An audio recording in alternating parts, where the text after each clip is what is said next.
Alright, back again, Luke here, and today what I want to do is show you how to repair some sound problems that are really common with these PC Engine GTs or Turbo Express game consoles. Now, I've already put up a couple of videos here of this PC GT and the process of me fixing it, like where I had it about 90% repaired, and then where I had it just slightly working. But I wanted to show you how I did that, so if anybody's having a problem with their PC Engine GTs, which is a common problem, you can fix it yourself. Generally, what happens with these units is the capacitors for the sound wind up dying. They usually leak over time, so what you have is you'll have the volume cranked all the way up and you won't get any sound coming out of the speaker here in the middle. But you will probably have some sound coming out of the sound port, which is located on the side here for the earphone jack.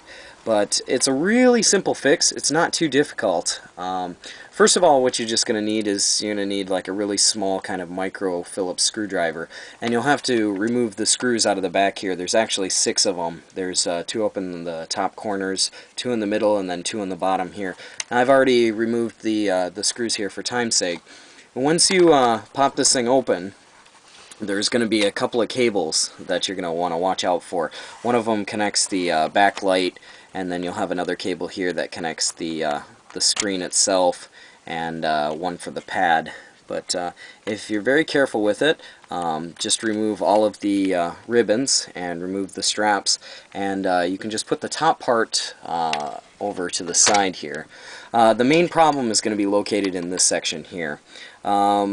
In order to get this part out, you're going to have to remove a couple more wires. Sometimes the wire will be taped on the back here, so you just peel up the tape here and get that out of the way. And there's probably going to be, let me see here, yeah, another ribbon here. This one is for the TV port, or the multiplayer jack on the side here that you want to be careful of. Once you get all of that out of the way, there's a small screw up here that you have to remove. Probably might have to get a couple of these micro screwdrivers because the screw sizes change a little bit. And then take that one out. Now, because this is something that I've done over a long period of time, the job isn't that great. There's many ways that you could do it a lot better, but just to give you an idea where the problem is located, that should be good enough for you, and then you can go ahead and replace those parts. Let me see. Is there anything else that's holding this thing in? Feels like there is a little bit. Where is it being held in? Ah, there we go. Just hold on a little bit by the, whoops, watch out for that. That's the plastic on-off part. You probably want to try and be careful. Keep that, you don't want to be losing that. And then you should be able to just bend this part back here. Now, you can see some of the parts that I've already replaced, and like I said, it's not the best job in the world. But this section here, located right underneath the on-off switch, is where you're going to replace the capacitors. These capacitors around this area here are the ones that go bad, and those are the main ones for your sound. Although it would be a good idea to go around and replace some of the other ones, I've replaced some over here on the sides as well. You can probably find most of your problems will come from this. If you want to do the job, do it as, I suppose, kind of like an all-in-one kind of shot. You can go out and pick up some capacitors for each one of them and replace all of the capacitors, and you'll eliminate any problems that you'll have with this machine for quite some time. These things have a pretty long life expectancy, so you can just replace them all out and not have to worry about this thing for a long time.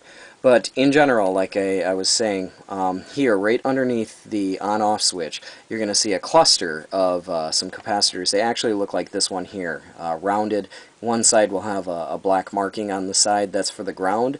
To get these things out, it's a little bit of a challenge, but if you just desolder it, you can kind of pry it up And what you'll notice is probably around the soldering area, the contact points, it's going to be a little bit greenish colored, and that's because the inside of these capacitors leaks out, and the acid can actually cause more harm to the board itself. So you want to get those old ones out of there as quick as possible and pop in some new ones. A key thing to remember is with these capacitors, when you replace them, check out the microfarads, how many microfarads they are. The voltage is important in the sense that if you use a lower voltage capacitor, you're going to wind up popping the capacitor. But if you use a higher voltage capacitor, it's not a problem as long as you use the same microfarads. So those are the most important. Always remember that when you're replacing the capacitors. But right in this area here, there's probably about 5 of them that are located here.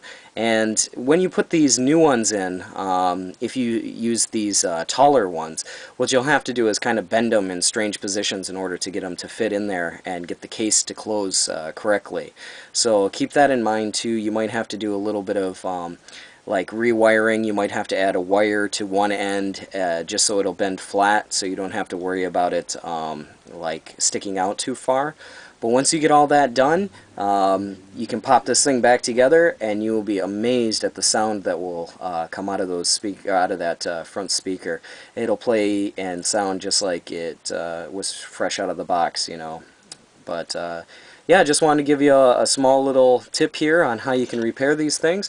These things are quite expensive and really rare, and in general, when you find these PC Engine GTs or these Turbo Expresses, you'll find that the sound does not work in them.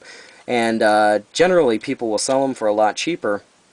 And if you can pick one up for a cheap price, these capacitors right here aren't going to cost you that much at all. You know, you could probably pick these caps up or a set for about a couple of bucks, $2 or $3. You can have this thing going in probably, I would say, about 15 minutes or something. If you take your time, maybe it'll take you a half hour. But once you get it all back together, you'll have a machine here that's well worth over $150.